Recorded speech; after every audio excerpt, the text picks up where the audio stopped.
반갑습니다. 네, 날씨가 많이 좋습니다.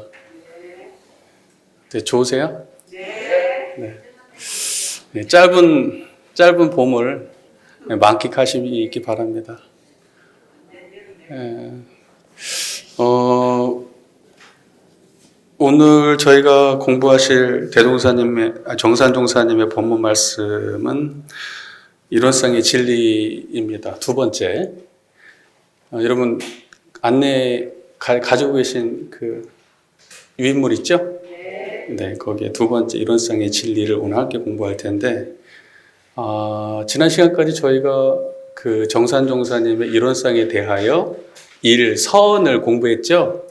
그 2주에 걸쳐서 공부를 했는데, 내용을 돌아보면은 조선불교 혁신론을 공부한 거예요. 서언이라고 했지만 내용은. 그리고 정산종사께서 밝혀주신 대로 대종사님께서 말씀하신 조선불교 혁신론의 등상불 숭배를 불성이론상으로라고 하는 그 내용이 이 정산종사님께서 말씀하신 이론상에 대하여 전체 맥락에서 그 중요한 본문이었기 때문에 꼭 언급하고 가야 될 필요가 있어서 조선불교 혁신론을 2주에 걸쳐서 저희가 한번 살펴봤던 겁니다. 이제 오늘부터는 이론상의 진리를 공부할 텐데요. 우리 교도님들 공부하기 전에 저를 한번 보시고 입꼬리를 살짝 올려보시고, 네, 막 웃으라는 것도 아니고 막 좋아하라는 것도 아니고 그냥 입꼬리만 살짝 올리고 청정한 마음을 챙겨보시고 저를 보고 이 소리를 듣는 그 마음을 확인하시면 됩니다. 그 마음이 어제하고 다르지 않은 마음이고, 우리가 어떤 경계가 있어도 절대 흔들리지 않는 마음이고, 언제 만나도 그 마음이면은 그러면 내가 바르게 보고 있는 거고, 이 경지가 내가 조금 차이가 있는 것 같아요. 그러면 잘못 보고 있는 거예요. 차이가 하나도 없어야 돼요. 그리고 이건 내가 만든 것도 아니어야 되고 없어지는 것도 아니어야 돼요. 있어졌다 없어졌다 하는 거면 내가 잘못 본 거예요. 조금이라도 차이가 있으면 잘못 본 거예요. 그래서 그 마음을 항상 유지하시기 바랍니다. 그게 쉬운 것 같아도 그것이 매우 어려운 거예요. 그거를 유지하고 산다는 게. 그래서 우리가 일상에서 꾸준히 이 마음을 챙기지 않으면은 생로병사에 해탈하고 모든 번뇌로부터 자유롭고 이런 거는 우리하고 무관한 이야기가 되고 말 것입니다. 그러면 이제 어떻게 되겠습니까? 교당에 나오는 이유가 우리가 뭐였죠? 교당에 이제 공부하러 나오잖아요. 마음 공부하고. 마음 공부를 하러 나오는데 열심히 수십 년을 다녀도 효과가 없는 그런 종교 생활이 돼버리고 마는 거죠. 그러니까 꼭 명심하십시오. 뭘 하는 건 상관없는데 뭘 하셔도 청정한 자리는 놓치지 마시기 바랍니다. 뭘 하셔도. 그래서 교도님들께 꼭 그 말씀을 다시 한번 드립니다. 우리 교도님들의 종교 활동이 지나고 나서 그거 허망했다. 이제 이러면 안 되죠. 즐거운 인연도 좋은 인연도 남고 좋은 법문도 듣고 인생에 도움이 안 된 건 아니었지만 생로병사 해탈까지 못 갔다. 그러면 허망한 거예요. 그래서 항상 청정하시기 바랍니다. 오늘 저희가 공부하실 처음부터 끝까지의 내용도 다 우리의 그 마음에서 벗어난 내용은 없습니다. 그러니까 계속 마음자리를 계속 관찰하시면서 오늘 본문도 함께 공부했으면 좋겠습니다. 이 이론상의 진리 한번 같이 봉독을 해볼까요? 제목이 같다고 해서 우리가 정전에서 공부했던 이론상의 진리하고 내용이 같은 건 아니겠죠? 영 다릅니다. 그래서 보면 영 다른데 차근차근한 봉독을 해보겠습니다. 자, 이 이론상의 진리. 대범 이론상은 어떠한 진리를 가졌는가? 이에 대의를 말하자면 이론상은 곧 우주만물 허공법계의 전체를 대상한 것이요. 다시 그 내역을 말하자면 천지은, 부모은, 동포은, 법률은을 포함한 것이며 또는 생멸이 없고 거래가 없고 분별 주착이 없는 우리의 본래 마음을 형용할 것이며 과불급이 없는 중용의 도를 표시한 것이니 그런즉 이런 쌍은 곧 유무를 총섭하고 채용을 통일하여 천만사리가 오직 이 한 곳에 바탕되는 지대지존하고 유일무이한 무상의 지위이시니 옛날 부처님께서 먼저 이 일원상을 도노하사 이름하시기를 불성이라 하셨고 역대 조사께서도 계계승승으로 또한 이 불성을 천명하셨으며 일원상에 대한 학설도 상세할 뿐 아니라 어느 성현을 물론하고 진리의 구경처를 의논할 때에는 천만 학설이 필경 이 일원상에 집중되나니 예를 든다면 유교에 있어서도 공부자의 일관지도와 맹자의 양기지설이며 주렴계의 태극도설 같은 것이 다 이를 의미한 것이 아닙니까? 일원상의 진리가 상지계급에 있어서는 진작 세상에 이미 알려진 법으로 자연 중 모든 불성의 귀일처가 되어온 것인 바 본의 종사주께서는 더욱이 이 일원상 봉안 방법을 정하여 제례의 등상불 제도를 혁신하셨으니 이것은 곧 과거 세상에 숨어있던 그 진리를 직접 형상으로 나타나게 하시고 소수인이 이해하던 그 불성을 널리 대중에 보이어 모든 신자로 하여금 쉽게 가부를 떠나 진부를 깨치게 하심이라. 어찌 대도확장의 큰 방편이 아니리요.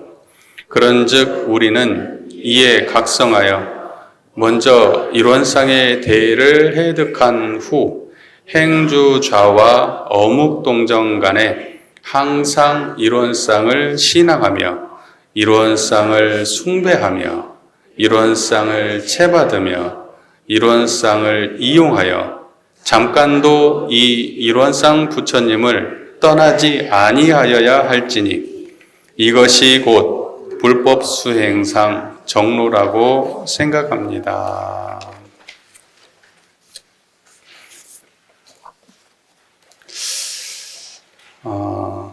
차근차근 이게 쭉 읽고 나니까 뭔 말인지 모르시겠죠? 네. 뭔 말인지 몰라야 제가 할 일이 있겠죠? 네. 뭔 말인지 모르는 걸 제가 차근차근 설명을 해드리면 또 이해하실 겁니다.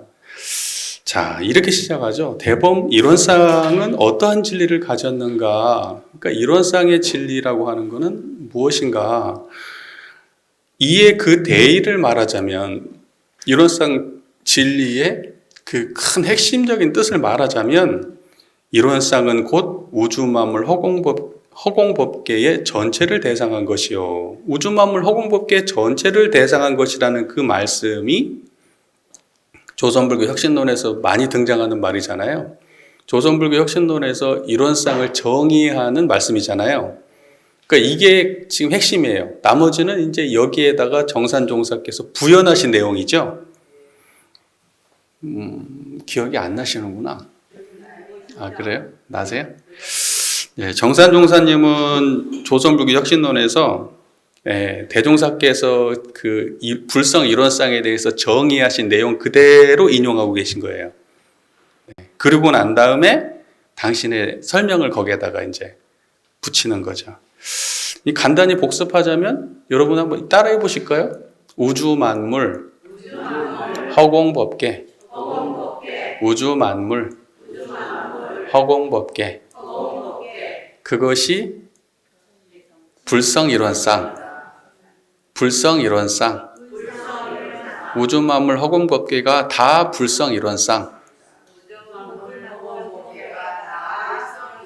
예, 그거 하나만 알면 돼요. 예, 나머지는 그거에 대한 설명입니다. 그러면은 우주 만물이라고 하는 거는 우리가 간단히 복습하고 넘어가자면 우주 만물이라고 하는 거는 이론상에서 우주 만물 허공법계 이렇게 돼 있잖아요. 저를 보세요. 우주 만물 허공법계 이렇게 돼 있잖아요. 그럼 우주 만물은 이론상 서원문에서는 유상이에요, 무상이에요? 우주 만물은 무상이죠. 허공법계는 이론상 서원문에서 예, 그러니까 유상과 무상을 포괄한 말이 우주 만물 허공법계. 그러니까 우주 만물 허공법계를 매끄럽게 아름답게 만들면 유상과 무상이에요. 이해가 되시죠? 그러니까 유상과 무상을 풀어서 얘기하면 우주 만물 허공법계, 다른 말로 하면. 허공법계하고 청정법계는 달라요, 같아요? 청정한 마음과 청정한 법계와 허공법계는 같아요, 달라요? 예, 그 같은 말이에요, 다 같은 말. 네. 그러니까 여러분 뭐 법계 그러면 내가 모르는 다른 어디 법계가 있나 보다 이러면 안 되고 청정한 이게 법계구나 이렇게 이해하면 돼요. 자, 그러면 이제 전체적으로 이론상은 우주 만물 허공법계 전체를 대상으로 한 것이다. 이제 이 말은 정리가 되셨잖아요. 제가 이거는 처음 하는 거 아니고. 자, 그런데 이제 그 다음부터 정산 종사님 이렇게 말씀하세요. 다시 그 내역을 말하자면 이해가 되시죠? 다시 내가 그 내역에 대해서 덧붙이겠다는 뜻이에요. 이론상을 우주만물 허공법계라고만 하니까 사람들이 잘 이해가 안 되니까 내가 상세한 설명을 조금 더 붙이겠습니다. 그래서 다시 그 내역을 말하자면 이런 뜻이에요. 내역이라는 게 무슨 말일까요? 그거를 해석해가지고 설명한다는 뜻이에요. 그 내역을. 해석해서 역이라는 걸 해석한다는 거예요. 내용을 해석해서 드러내 보여준다는 뜻입니다. 자, 그러면 이제 처음에 등장하는 게 천지부모 동포 법률은을 포함한 거예요. 그 이론상이라고 하는 거는 천지부모 동포 법률이 포함되어 있어요. 근데 천지부모 동포 법률은 보시면 내용들이 많이 있잖아요. 그 내용은 천지에 대한 피은, 보은, 배은, 부모, 동포, 법률에 대한 피은, 보은, 배은에 대한 내용들로 채워져 있죠. 그러면 이거는 어디 다른 곳에 있는 게 아니라 우주 만물의 우주 만물의 그 모양이겠죠. 네, 그러니까는 천지, 부모, 동포, 법률은 우주 만물 허공법계 중에 어디에 해당하는 말일까요? 우주 만물의 드러남이겠죠. 거기에 해당하는 말이겠죠. 네, 그러니까 천지부모 동포 법률도 이론상짜리 여기에서 벗어나지 않는다. 뭔 말인지 이해가 되세요? 왜냐하면 이론상은 우주 만물 허공법계 전체를 대상한 것이기 때문에 그 우주 만물을 우리하고 직접적 관계가 되는 큰 존재들 4가지로 정의해서 우리가 그 직접 불공의 대상으로 인식하고 받아들이기 좋도록 구체적으로 천지부모 동포 법률을 제시해 주신 거예요. 이해가 되시죠? 네. 그 다음 문장을 보면은 또는 생멸이 없고 거래가 없고 분별주착이 없는 우리의 본래 마음을 형용할 것이며 그러니까 생멸이 없고 거래가 없고 분별주착이 없대요. 무엇이? 우리의 본래 마음이. 우리의 본래 마음은 생멸이 없고 거래가 없고 분별주착이 없어요. 그거는 우주 만물 허공법계 중에 어디에 포함될까요? 허공법계에 대한이에요. 텅 빈 경지가 텅 비어서 만물의 근본이 되는 그 자리가 어떻게 생겼냐? 그 자리는 생멸이 없어요. 지금 청정한 이 청정법계가 생멸이 없어요. 그리고 거래가 없어요. 분별주착이 없어요. 이게 무슨 말이냐? 생멸이 없다는 거는 나고 죽음이 없다는 거잖아요. 태어나는 것도 없고 멸하는 것도 없어요. 남도 없고 멸함도 없어요. 그게 생멸이 없는 거예요.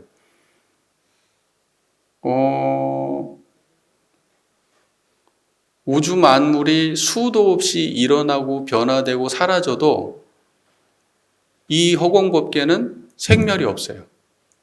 이 청정한 자리는 그것이 일어나고 변화되고 사라지는 거를 온전히 드러낼 뿐이지 이놈이 변화되고 사라지지 않아요. 이해가 잘 되세요?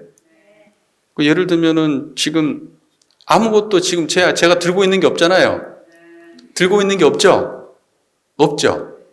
근데 제가 이렇게 드러내면 보였죠? 그리고 이것이 이렇게 없으면 또 사라졌죠? 여러분 눈앞에서 죽비가 안 보였다가 소리를 한번 내고 사라졌어요. 요 과정에서 요것을 가만히 드러내고 있는 그 청정한 자리는 생멸이 있었어요? 없었어요? 없었다고요. 그래서 생멸이 없다고 얘기를 하는 거예요. 그 자리가. 그 다음에 이거는 오고감이 없다고 말해요. 오고감이 없다. 이걸 무거래처라는 말도 쓰는데 오고감이 없어요. 그러니까 여러분들은 오고 가면서 살아가시잖아요. 네, 생각이 이쪽에서 저쪽으로 가고 몸이 이쪽에서 저쪽으로 가고 그렇죠? 나이가 이쪽에서 저쪽으로 가고 건강도 이쪽에서 저쪽으로 가고 보이는 게 다 이쪽 저쪽 옮겨 다니잖아요. 들리는 거 느끼고 생각하는 게 한순간도 머물러 있지 않고 옮겨 다니지 않아요? 옮겨 다니잖아요. 근데 그 옮겨 다니는 걸 환히 아는 이놈은 옮겨다요? 안 옮겨져요? 이놈은 안 옮겨요. 안 옮기고 가만히 옮겨 다니는 놈들만 드러내고 앉아 있어요. 그래서 이것은 거래가 없다 그래요. 오고감이 없다. 거래가 없다. 그 다음에 또 뭐라고 하냐? 분별주착이 없다. 그렇게 돼 있잖아요. 분별주착이 없다는 거는 다만 청정하다는 거예요.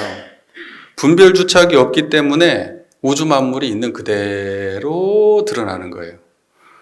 우리의 심신작용이 분별주착이 없기 때문에 분별주착이라는 말은 분별은 뭐예요? 나눈다는 거죠? 나눈 거. 그리고 주착은 거기에 머물러서 집착하고 있는 게 분별주착이죠. 그러니까 이거는 구분하지도 않고 집착하지도 않아요. 그렇기 때문에 특별히 내가 구분하고 집착하지 않기 때문에 세상 모든 것이 있는 그대로 드러나요.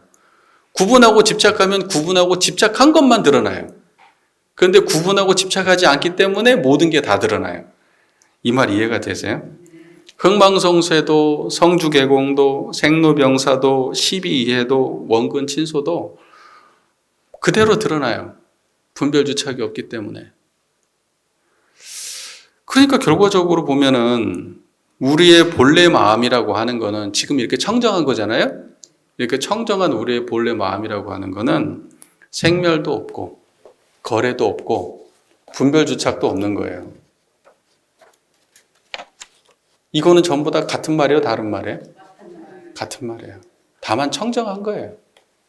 그걸 설명하자면 생멸도 없고 거래도 없고 분별주착도 없다. 이제 이렇게 설명하는 거고, 그렇기 때문에 그 생멸도 없고 거래도 없고 분별주착도 없는 그 마음이 우주 만물을 허공법계를 우주 만물을 다 품고 있는 허공법계인 거예요. 우주 만물을 있는 그대로 드러내는 허공법계가 분별도 없고 생멸도 없고 주착도 없는 거예요. 거래도 없고. 이 말이 잘 이해가 되고 계십니까? 어렵습니까? 쉽습니까? 이해는 굉장히 쉽죠.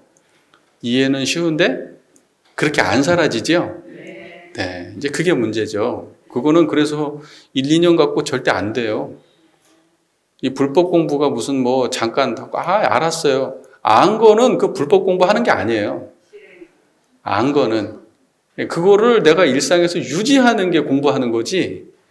아니 머릿속에 아는 게 무슨 소용이 있어요? 밥 먹을 때 쓸 수 있어요? 여러분 이 청정한 이 자리를 갖다가 불생불멸이라고 하고 거래가 없다 그러고 분별주착이 없다고 얘기하는구나 라고 하는 그 생각을 가지고 있다고 해서 내가 밥 먹을 때 그거 써요? 밥 먹을 때는 청정한 마음을 하잖아요. 결국은 청정한 마음 하나 쓰고 사는 거예요. 사람들하고 대화할 때 그 생각을 가지고 대화해요?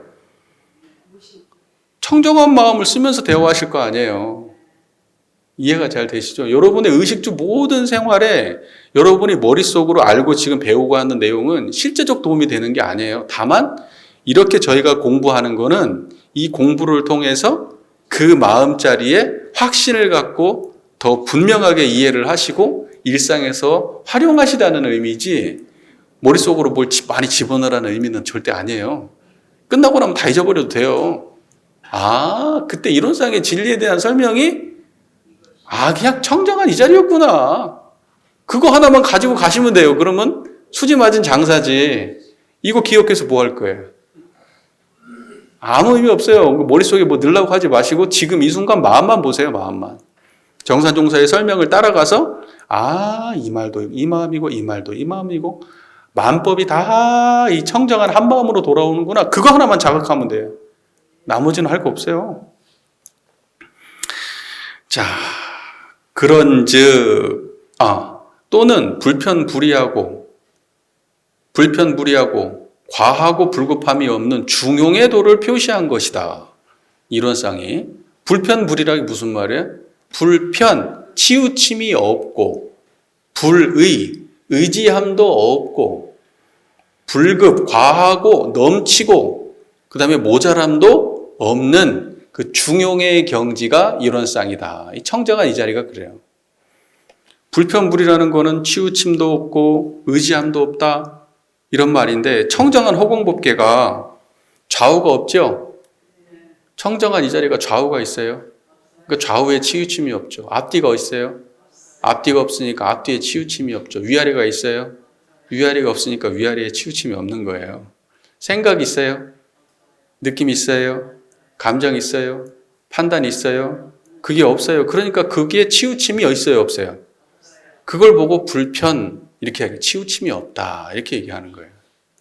그 다음에 청정한 이 허공법계는 의지함이 없어요. 의지해서 존재하지 않아요. 그러니까는 우주 만물이 수도 없이 한순간도 변함 없이 변하지만 그 변화에 의해서 변화되거나 영향받지 않아요.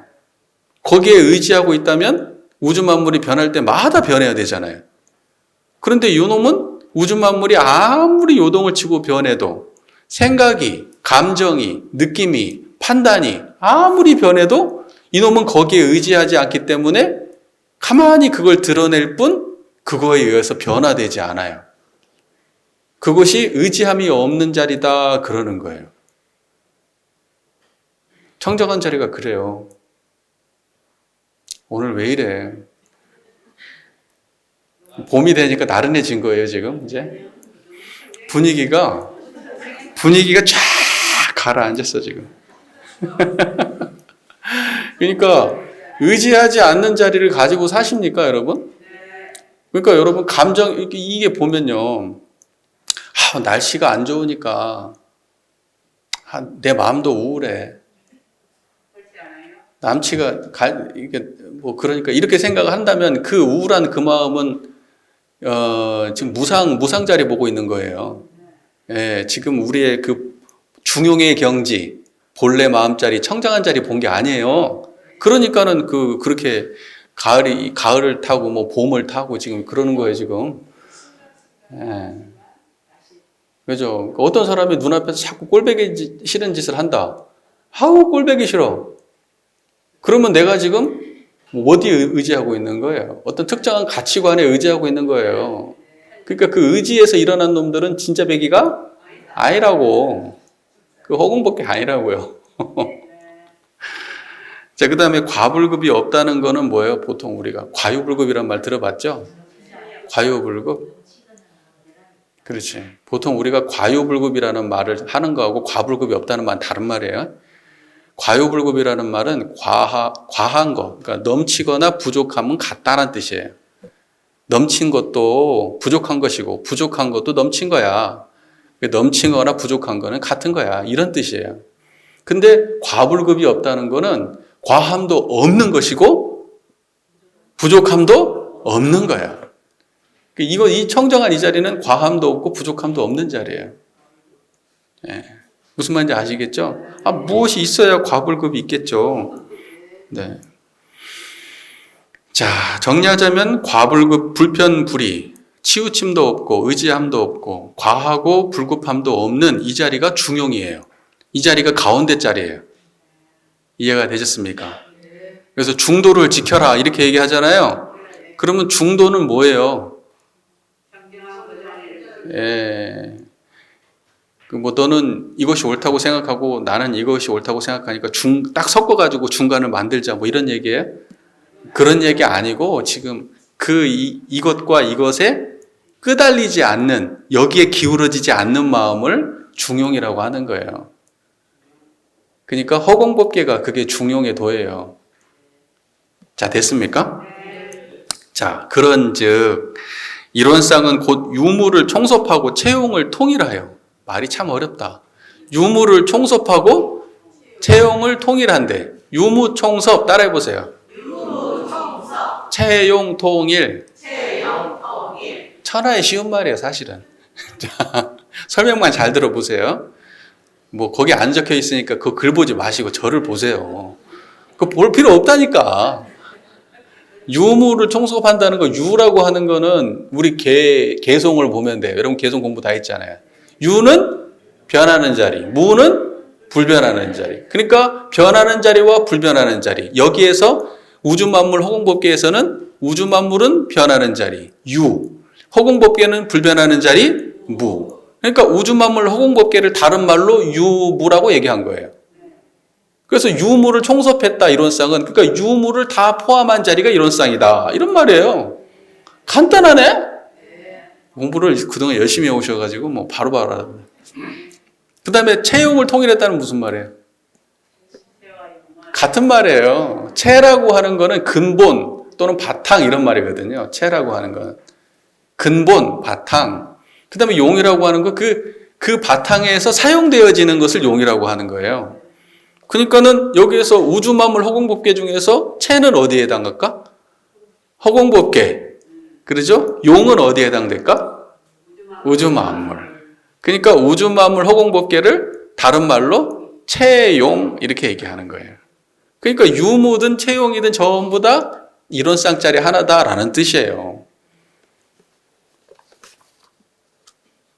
어렵습니까? 쉽습니까? 예. 세상에 이렇게 쉽게 설명해도 쉽지 않아요. 그러니까 지금 열심히 들으세요. 지금 다른 거 보지 말고 저를 보시라고요. 저를.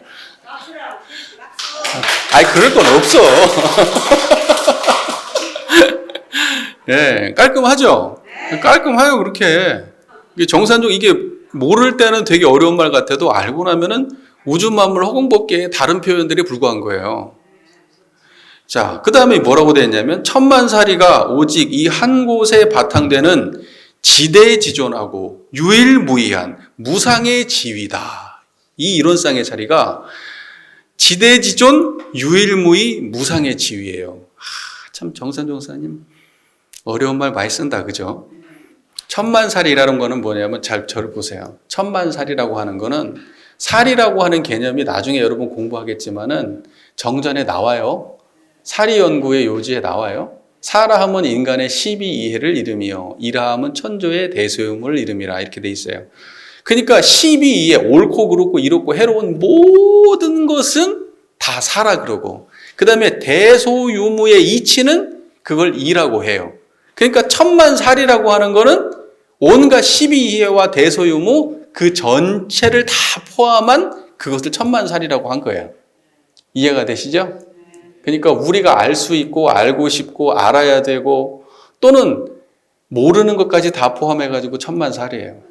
그러니까 천만사리 밖으로 벗어나는 것은 없는 거예요. 그러니까 그 천만사리가 다 이 한 곳에 바탕되어 있어요. 어디예요? 이 한 곳이? 이 청정한 이 자리에 청정한 이 한 자리에 바탕되어 있어요. 천지만물 허공법계를 벗어나서 천만사리가 있다 없다? 천지만물 허공법계 벗어나서 천만사리 없어요. 예. 유무를 총섭하고 채용을 통일한 이 자리를 떠나서 천만사리가 따로 있다 없다? 없어요. 그래서 이걸 보고 지대지존 지극히 크고 지극히 존귀한 거예요. 이거는 지극히 크고 지극히 존귀하고 유일무이해. 오직 하나야. 둘이 없어. 이건 오직 하나의 경지예요. 둘이 없어. 무상. 그 위가 없어. 유일무이해서 그 위가 더 없어. 최고야, 최고. 이 이론상이 이런 뜻이에요. 천만사리가 오직 가히 한 곳에 바탕되어 있기 때문에 여기를 벗어나서 천만사리가 없기 때문에 모든 것의 근본자리이고 모든 것을 갈마 있는 자리이기 때문에 이것은 그야말로 지대지존하고 유일무이한 무상의 지위를 가진 그러한 자리다라는 거예요. 그게 이론상이에요. 이게 와닿아요? 이게 와닿는다고?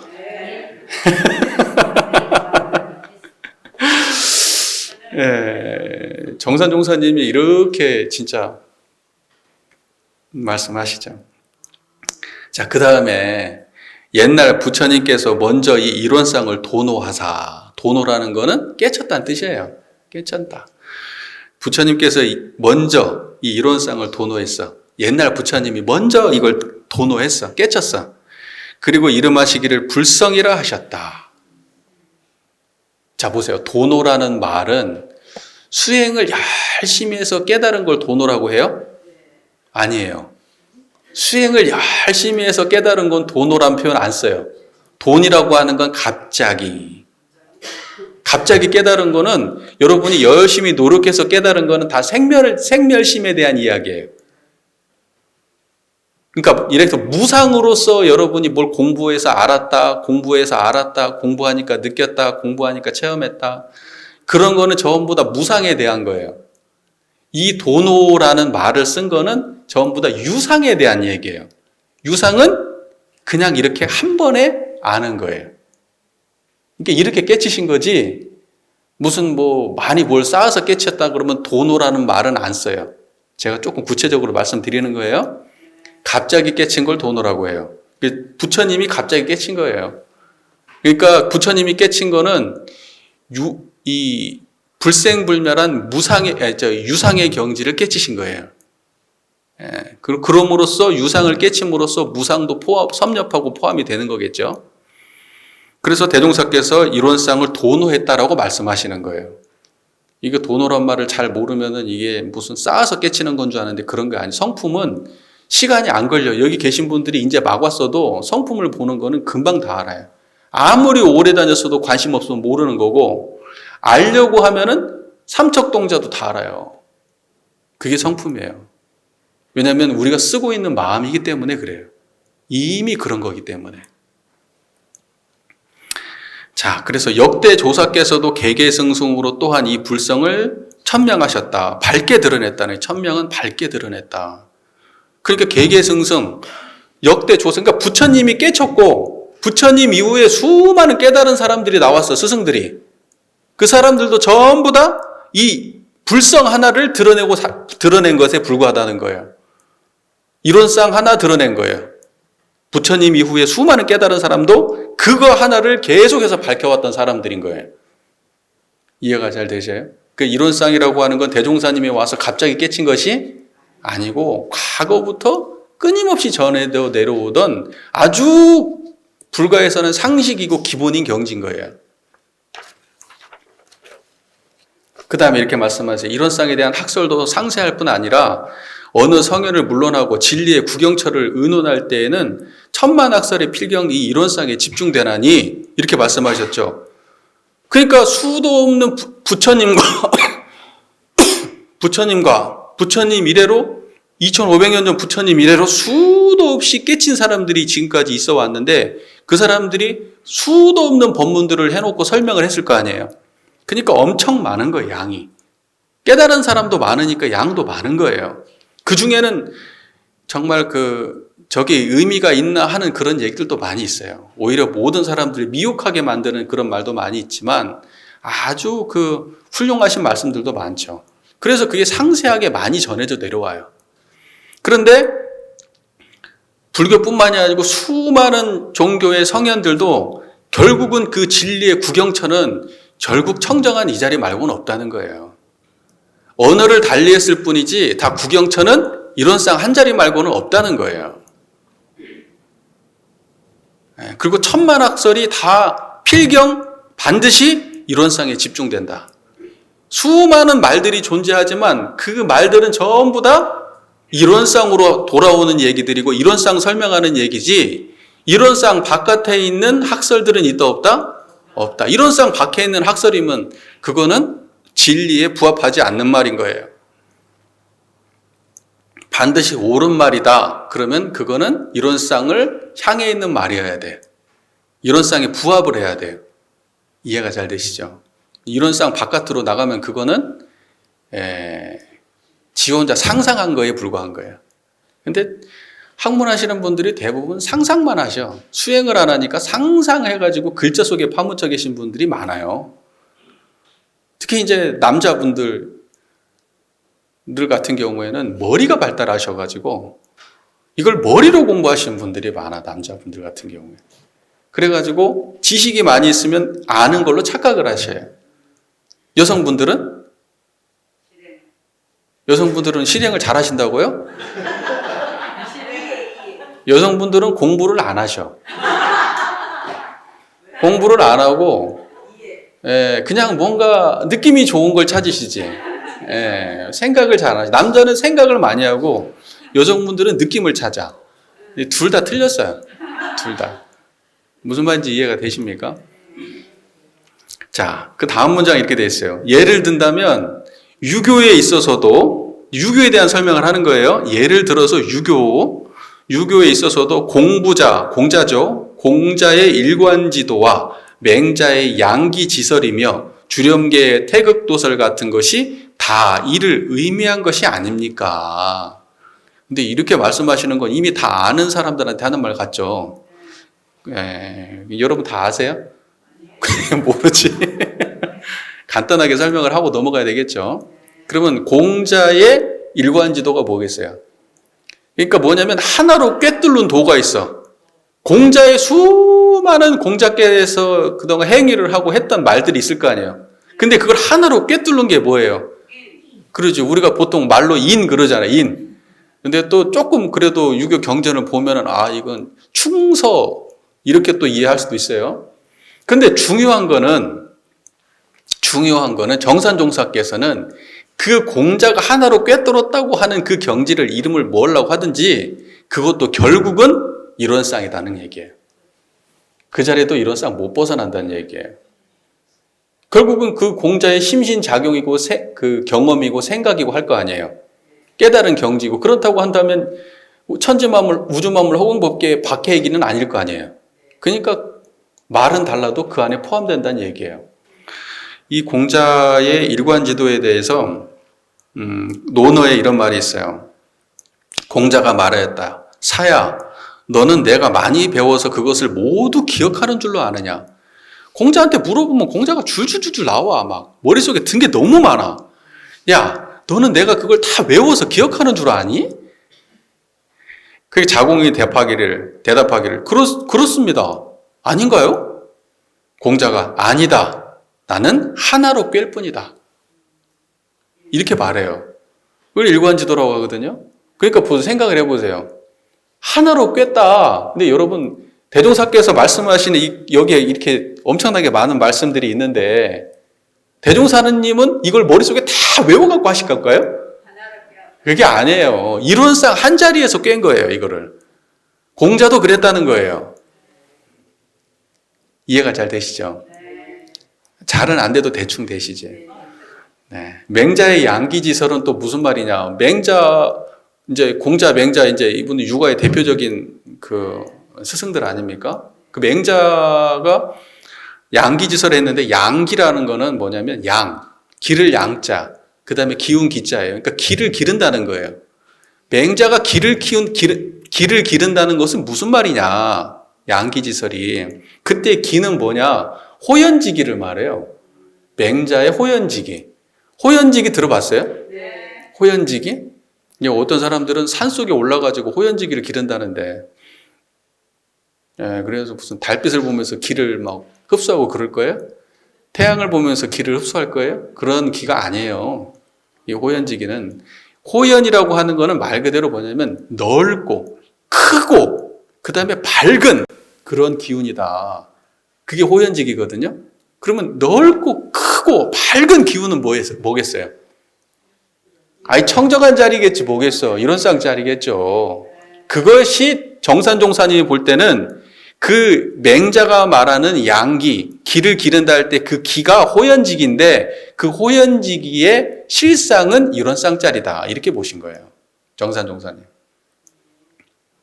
자, 정산종사님의 맹자가 자기 제자하고 이제 나눈 이야기인데 한번 들어보세요.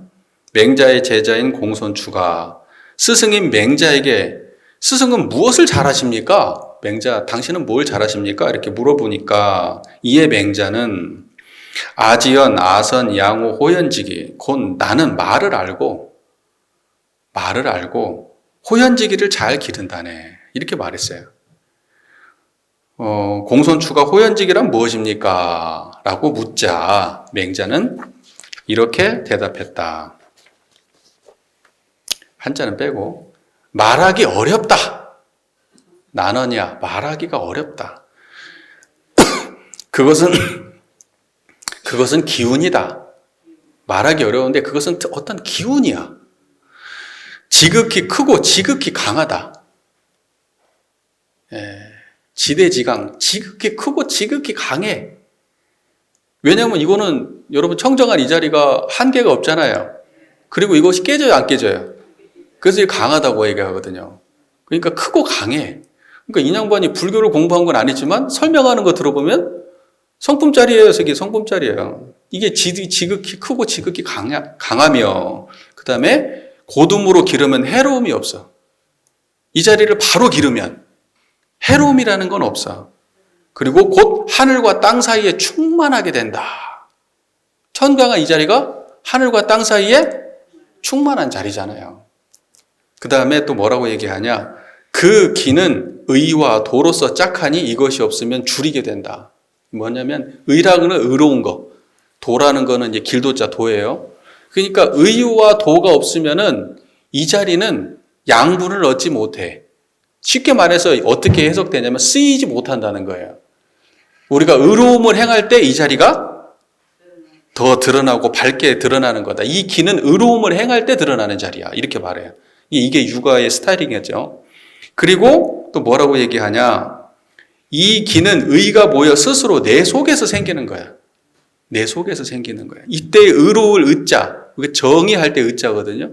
그 의로움이 내 속에서 이 기는 의가 모여서 내 속에서 생기는 거지 밖에 어디에 있는 게 아니야. 그러니까 의로움을 행하면 내 안에서 그것이 함양되는 거야. 그 기는. 밖으로부터 스며들어오는 것이 아니다. 행동에 떳떳함이 없으면 곧 시들어버린다. 떳떳하게 살지 않으면 그 호연지기는 시들어버린다. 이제 이렇게 말해요. 그러니까 그 호연지기가 뭐냐? 정산종사님이 볼 때는 이런 쌍이라는 거예요. 그것도 이런 쌍 벗어난 얘기가 아니다. 이렇게 본 거예요. 그 다음에 정산종사님, 그 다음에 이제 주렴계 태극도설 얘기하죠. 이건 이 얘기는 처음 들어보죠. 호연지기는 들어봤는데, 그죠? 인도 들어보고 그랬는데, 주렴계의 태극도설은 또 뭔 생뚱맞은 소린가. 유명해요, 유교에서는. 태극도설. 태극도설이라고 하는 거는 어떻게 생겼냐면은, 여러분, 태극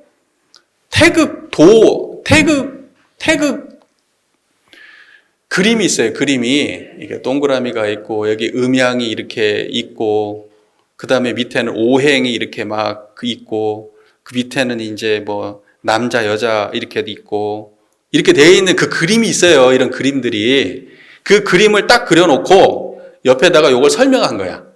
그게 태극도설이에요. 근데 그 태극도설에 보면은 이것도 굉장히 그 유명한 문헌이에요. 태극도설을 처음 들어보고 이게 그게 막 길지 않으니까 한번 제가 일독해 드릴게요. 한번 제가 무국이면서 태극이니 태극도설 무국이면서 태극이니 무국이라는 거는 극이 없다는 거고 태극이라는 건 크다는 뜻이에요. 그러니까 큰 것과 없는 거는 같은 거예요. 무국이면서 태극이니 태극이 움직여서 양을 낳아 태극이 움직여서 양을 낳아 움직임이 극에 달하면 고요하고 고요하여 음을 낳아 고요함이 극에 달하면 다시 움직인다. 한 번 움직이고 한 번 고요함이 서로 그 뿌리가 되어 음으로 나누고 양으로 나눔에 따라 양의가 서게 된다. 음양의 양의가 어디서부터 나왔다는 거예요? 태극이 움직이면서 음양이 나왔다. 한마디로 정리하면 음양은 어디서 나왔다고요? 태극이 움직여서 음양이 나왔다. 이런 말이에요. 양이 변하고 음이 합하여 수화목금토를 낳아 오행의 기운이 순차적으로 퍼짐에 사계절에 행하게 된다. 오행은 하나의 음양이고 음양은 하나의 태극이니 태극은 본래 무극이었다. 자, 이 말은 뭐냐면 음양에서 뭐가 나왔다? 오행이 나왔다. 그러니까 오행은 음양이 낳은 것이고 음양은 태극이 낳은 것이고 태극은 결국 무극이다 이런 말이에요. 내가 이거를 상세하게 설명할 시간은 없어요. 예, 대충 설명할게요. 그래도 이게 뭐 건들고는 넘어가야 될 것 같아서 이거 주가 되면 안 되니까. 자, 그 다음에 오행이 생겨남에 각기 그 성품을 하나씩 간직하소. 오행이 생겨나니까 그전에는 아무것도 없었는데 개성이 없었다가 음양의 개성이 오행으로 다시 다른 특징이 나타난 거예요. 수화목금토가. 개성을 갖잖아요. 그 뭐 해석이 다 다르잖아요. 그 개성이 그 성품을 하나씩 간직하니 무국의 진리와 이기 오행의 정기가 묘하게 합하고 엉기어 건해도는 남자가 되고 고해도는 여자가 되는 오행을 무국의 진리 오행이 변하고 오행이 변해가지고 남자가 되고 여자가 나왔다는 거예요. 그리고 두 기운이 교감하여 만물이 화생하니 그러니까 남녀의 기운, 건곤의 기운이 교감해가지고 만물이 나와요. 거기에서 만물이 낳고 나와 변화가 무궁하게 된다. 자, 여기까지 이해가 전체적으로 뭐예요? 태극과 무국, 그러니까 무국이면서 태극인 그 경지에서 음양이 나오고 음양에서 다시 오행이 나오고 오행은 남녀를 만들고 남녀가 만물을 만들었다. 여기까지예요. 여기까지. 그러면 요 전체적인 맥락은 그러면 만물은 어디서 나왔다는 거예요? 태극에서 나왔고 태극은 무엇이라는 거예요? 무국, 없는 자리라고요.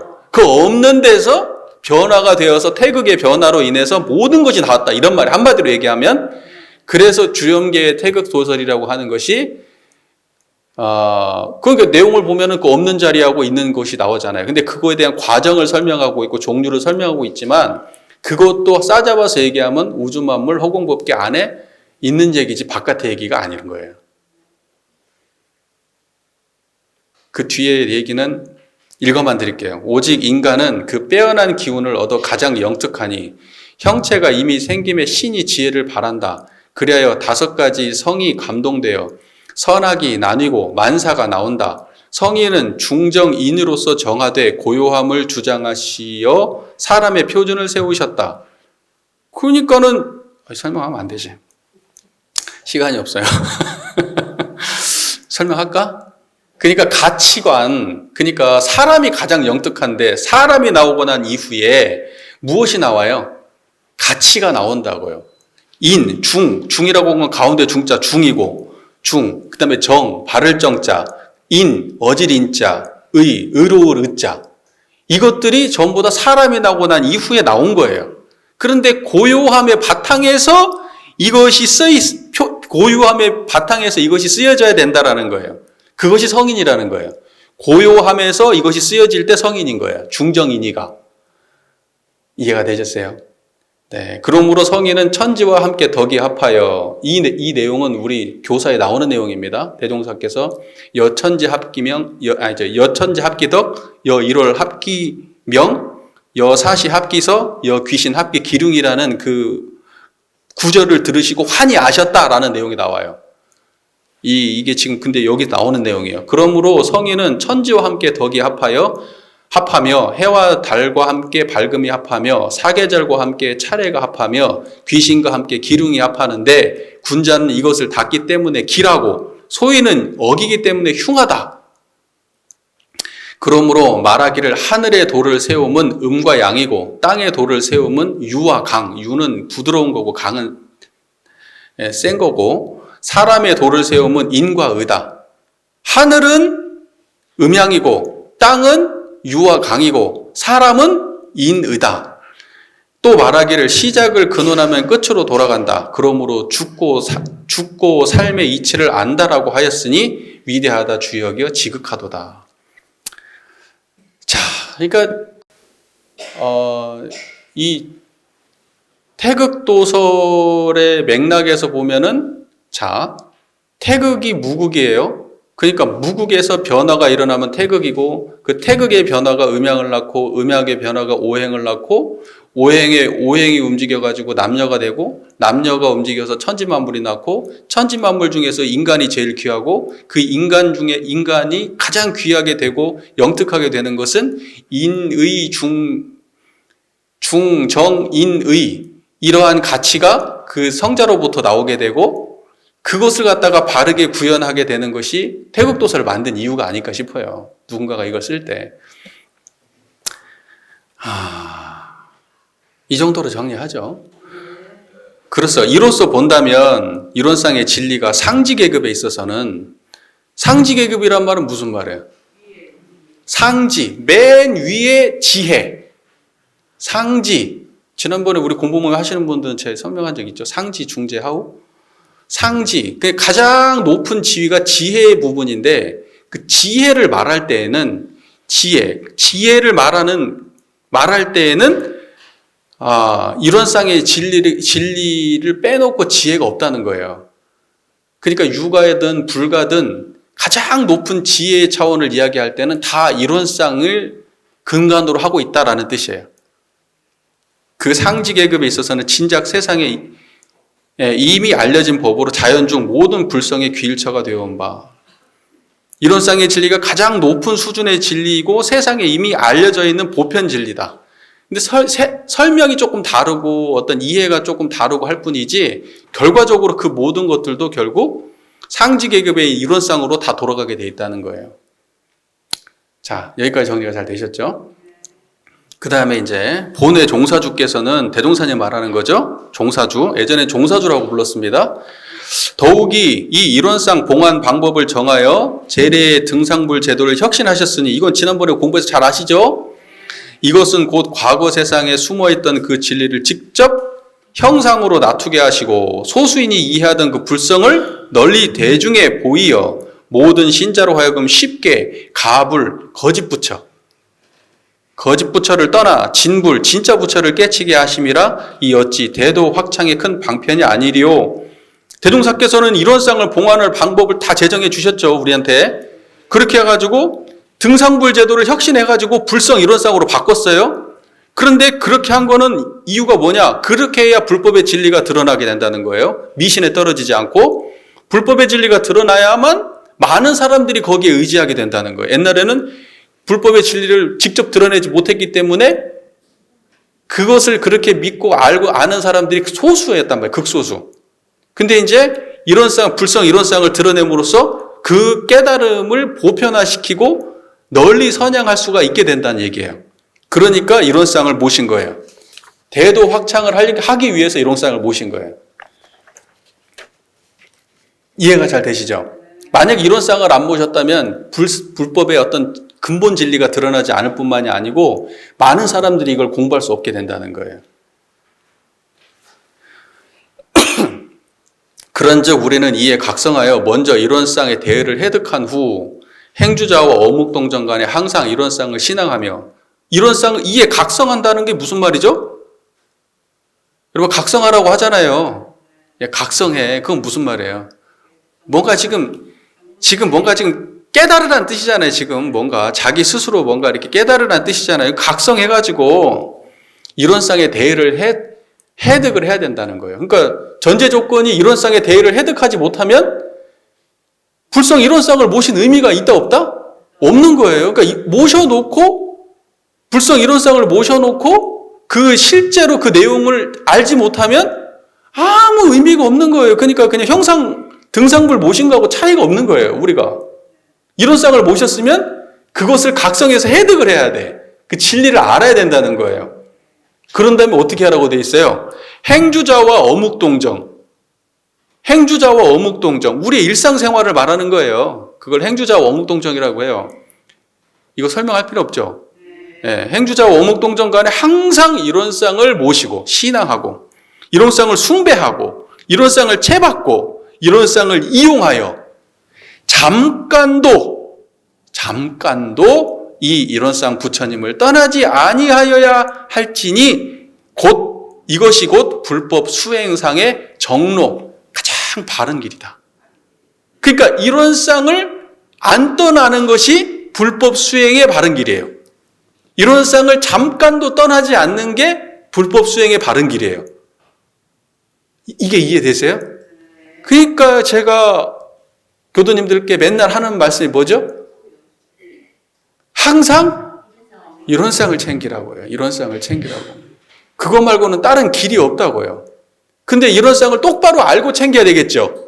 모르고 챙기면 의미 없고, 지금 이 청정한 자리를 바로 알고 챙겨야 그게 불법 수행의 바른 길을 가는 거지, 이거 말고 다른 길이 없어요. 근데 이론상이라고 하는 거는 시작부터 끝까지 이론상이어야 되죠, 원불교는. 근데 원불교에서 그렇게 오랫동안 있음에도 불구하고 이론상 얘기를 안 한다? 그러면 말이 안 되는 거지. 이론상을 모른다? 그러면 말이 안 되는 거지.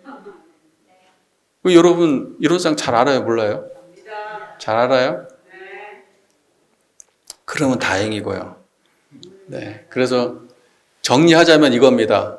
이론상의 진리를 한마디로 얘기하자면 대종사님께서 정리해 주신 우주 만물, 허공법계 전체가 이론상이고, 세상에 존재하는 어떠한 이치가 되었든 깨달음이 되었든 만물이 되었든, 그 다음에 뭐 육어에서 얘기하는 수많은 그럴싸한 뭐 일관지도가 됐든 뭐 양기지설이 됐든 뭐 태극도설이 됐든 그 모든 걸 다 포함해가지고 이론상 바깥에 있는 깨달음은 있다 없다?